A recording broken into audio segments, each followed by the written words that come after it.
Hey everyone, Mr. Sujano here. In today's video, we're taking a look at the AnkerWork B600 Webcam. Let's get started. Alright, to kick things off, AnkerWork sent me this B600 video bar for a fair and honest review, and that's exactly what we're going to do here. This webcam boasts a ton of different features. It has 4 internal microphones, 2 speakers, a light bar, and a 2K camera that runs at 30 frames a second. The field of view on this by default is 95 degrees. Now opening up the box here, and I'm immediately impressed on how nicely this is presented. I don't necessarily mean to say presentation matters in terms of how something is boxed, but at the same time here, this looks nice and classy. So I've got my hopes up on how this camera is going to perform right away.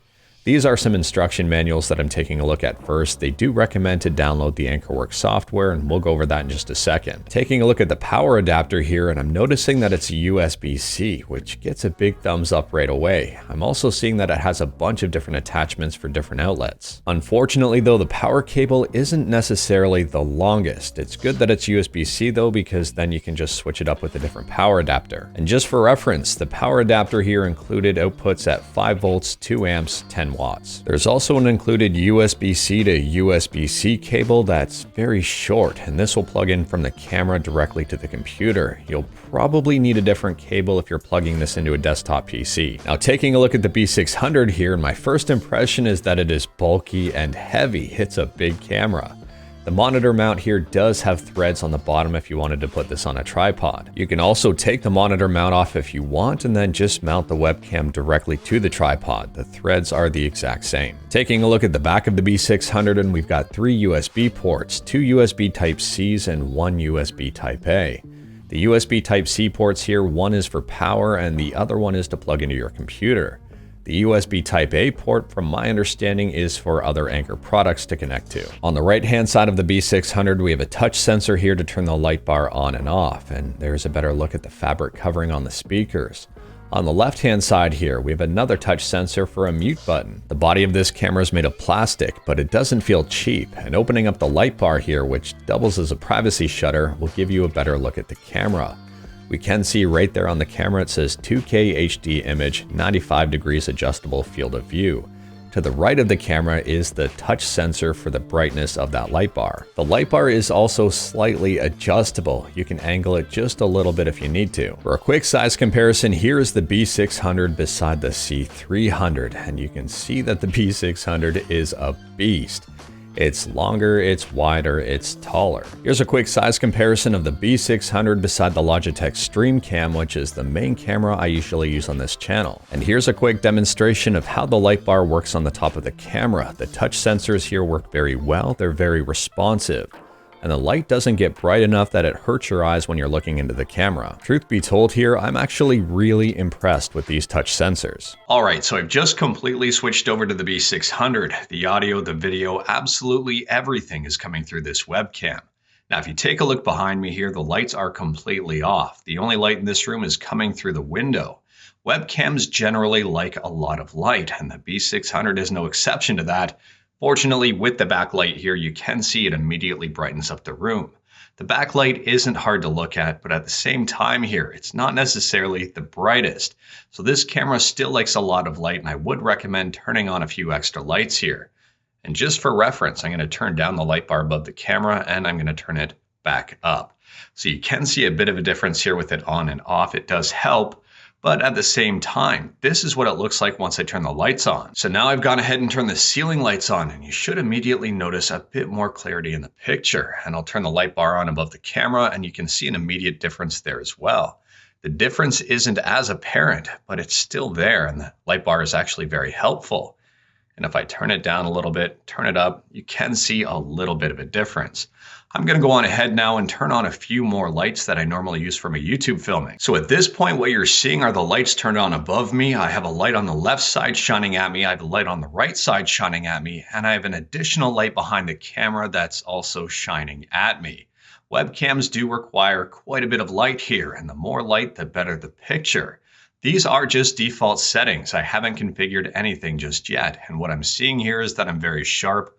but also at the same time here, very clear, and I'm impressed so far. Now, testing out the autofocus on this camera, and I wouldn't say it's the best autofocus out there, but at the same time, it's also not the worst. It does a pretty quick job of distinguishing what's in focus and what isn't here. And I do have the light bar on, so I'm going to turn it off with all of these lights on to see if there's any sort of difference whatsoever. And there really isn't. The light bar at this point is off, and the light bar at this point is on. And right now what's happening is all of the other light sources are kind of overpowering what that light bar can do. Now for this test, I've gone ahead and shut off the overhead lights to the room, but kept all of my YouTube lights on. Sometimes if you have a light on in the background, it can really throw some things off. It might change your color temperature, it might change what your camera is trying to focus on, and it might change your picture altogether. So at this point, I have 4 lights on in total. A light on the left-hand side, a light on the right-hand side, which I'll bring into frame just to show you. And then I also have a light on behind the camera. And the 4th light here is the light bar above the camera. So I would argue that this is relatively clear. I'm pretty impressed with this overall. Here's a quick test of the B600's audio and video capabilities from a distance. Maybe you're using this camera in a conference room or possibly for a big family Zoom call. And this is what it sounds like when I'm about 15 feet away from the camera. I can't see the focus from here. Hopefully I'm in focus. I'm going to walk around a little bit and see if I remain in focus here. I'll go a little bit closer to the camera and take a look. And it does seem like it is focusing on me fairly decently. So that gets a big thumbs up. I'll check out the audio after and give you my thoughts on it. At this point, I've turned off absolutely all of the lights in this room, except for the light bar above the camera and also the natural light that's coming in through the windows. And this would be just your average setting, I guess, if you don't have the lights on for some reason. And I'm testing out the autofocus here. I'm noticing a ton more noise in the video, and the frame rate does seem to be taking a bit of a hit. Now this camera is only 30 frames a second, but at the same time here, it looks like the camera likes a lot of light. Now at this point in time, everything I've shown you with the B600 has been on default settings. And in the AnkerWork program here, we can configure things even further. So the first thing is that the resolution by default was set to 2K. I can switch this to 1080p here. There is a bit of a flicker, but it does change pretty quickly. And I can bump that down to 720p here to save bandwidth if I wanted to, or all the way down to 360p. You should be able to notice a pretty big quality difference between 360p and also 2K. Next up here, let's check out the zoom on this camera. By default, it is set to 1 times, and you can crank that up if you want all the way to 4 times. Oh, there's my mouth. So I'm gonna just scale that back just a little bit here. Actually, I'm gonna move around the camera because it looks like you can move around things just a little bit.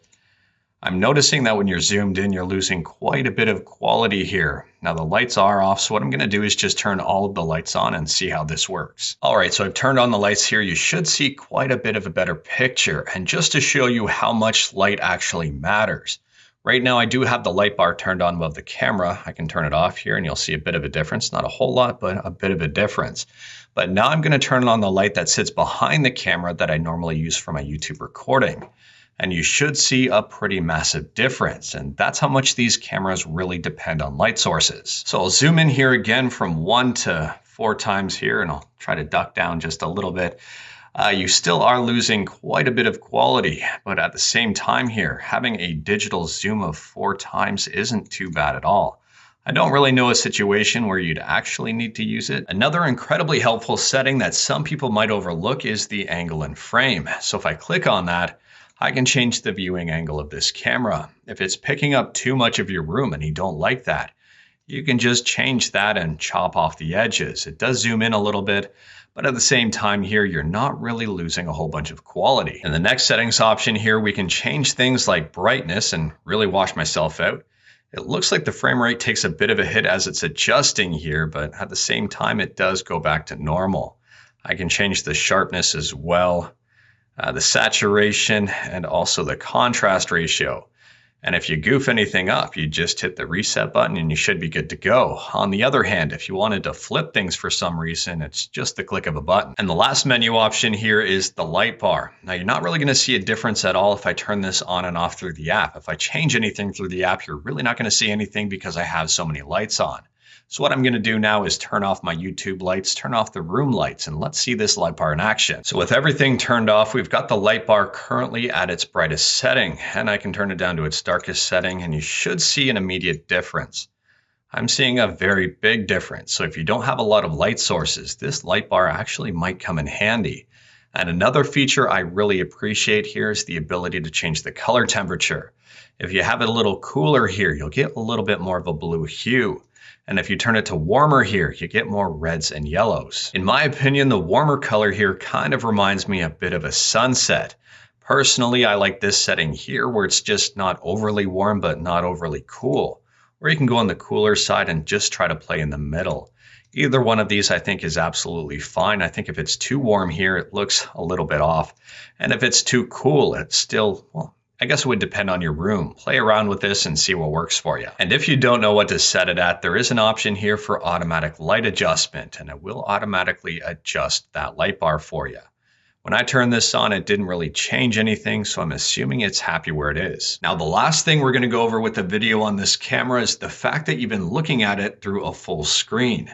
Normally, if you're having a Skype call or a Zoom call, your camera is kind of contained to a much smaller box. In some cases, no, but in most cases, absolutely yes. And this is what the camera looks like when it's contained in a much smaller box. The frame rate looks a heck of a lot better here. The picture looks a heck of a lot better. And I think this is where this camera really shines. So let's go over what I liked, what I don't like, and whether or not I'd recommend the AnkerWork B600. And we'll start out here with what I liked. First and foremost, the build quality on this camera feels very good. It's a very heavy camera, which could go into a dislike here, and we'll talk about that in just a second. But it does feel like it's pretty solid and it doesn't feel cheap. The second thing I like about this camera is the fact that it's plug and play. If for some reason you don't want to use that AnkerWork software, you don't have to. You can just plug this into your computer. The drivers should auto download and you should be good to go. I like the light bar above the camera. It's not the brightest, but if you're using this in a dark room, it will really help out. I like the touch controls built into the webcam as well to adjust the brightness of that light bar to turn it on or off, as well as the mute button on the other side. And I also like that you can adjust the color temperature of that light bar. It's pretty handy. The last thing here about this light bar, it doubles as a webcam privacy screen, so you can just flip it down and you won't see it. Another neat feature of the B600 is that it has speakers. Now these speakers aren't the best, but they are very good for spoken word. It was kind of hard to show them off because those speakers would be going into this microphone here and then you're listening to them through your speakers. So you really wouldn't get an accurate representation of how those speakers actually sound. I would compare them to a pair of budget speakers that you'd normally plug into your computer. I would actually argue here that these speakers would beat out the standard speakers on most laptops, unless you've got really expensive speakers in there. The next thing I like about this is the fact that it uses USB-C for power. That is amazing. You're not stuck with a proprietary charger. You can substitute if you do have a different one or if you want to use a longer cable. And the last thing I like about this camera, and probably an important thing, is the fact that the picture is pretty good provided there is a lot of light. These are just default settings. I haven't gone in and tweaked every individual setting yet, because I don't really think that would be fair considering the fact that most people will probably just use this on default settings. But you can tweak things if you want. The options are there, and that is a nice feature. And before I move on here, I do want to mention that the microphones on this camera are impressive. These microphones were better than every other webcam I have ever tested. A lot of webcams sound tinny, they sound hollow, almost like you're talking into a trash can. Anker did an incredible job here with these. Now moving into things I don't like about the B600. First and foremost are the cable lengths. The included cable lengths are extremely short. If you want to move this camera around, you're probably going to need a longer cable. If you're using this camera with a desktop PC, you're probably going to need a longer cable. The cable might work great if you're using a laptop and have it just sitting on top of the laptop screen, but at the same time here, those included cables are pretty short. And speaking about sitting on top of a laptop screen, this camera is incredibly heavy. Well, at least for a webcam. If you have a flimsy laptop screen, chances are this camera will weigh it down. Now, fortunately, if it is weighing down your laptop screen, you can connect it to a tripod because it does have the mounts for those. The next thing I don't like about this camera is the fact that it's capped at 30 frames a second. It doesn't matter if you're filming in 2K or 1080p or 720p, you're still capped at 30 frames a second. In a meeting or a conference or on a Zoom call, it probably doesn't matter, but 60 frames a second looks a heck of a lot better. Now, the last two things I don't like about this camera kind of go hand in hand. One has to deal with the LED brightness. I wish it went just a little bit brighter. And the second thing here is the fact that you can't really configure the coloring all too well. You can change a few things, but I wish it was opened up just a little bit more, that you could color correct a little bit more, that you could adjust the temperature a little bit better. It goes from blue to red. There really isn't too much of a yellow, and I'm taking a look at myself right now on the camera. I'm a little bit washed out, and it's hard to adjust it to fine tune it exactly the way I want. Now, taking a look at the price of the B600, and it's definitely marketed as more of a premium product. It's priced at $219.99, so basically $220. So the big question is, do I recommend this at $220? And my answer here is yes and no. So no if you're just looking for a standard webcam, there are other options. But if you're looking for an all-in-one solution, if you need speakers, if you need a microphone, if you need a webcam and lights, well, this camera kind of has it all. And at $220 here, if you're to buy all of these parts individually, it'll be more expensive. If you just need an easy, portable, compact all-in-one solution, well, the B600 might be up your alley. But anyways, that is all I've got for this one. Huge shout out to Anker for providing the B600 for a fair and honest review. Let me know your thoughts about the B600 in the comments below. How did you like the video quality? How did you like the audio quality? How did you like all the features? Let me know in the comments below. If you like this video, leave a like. If you didn't like this video, leave a like. Hit that subscribe button, check out my other videos. Thank you everyone, take care.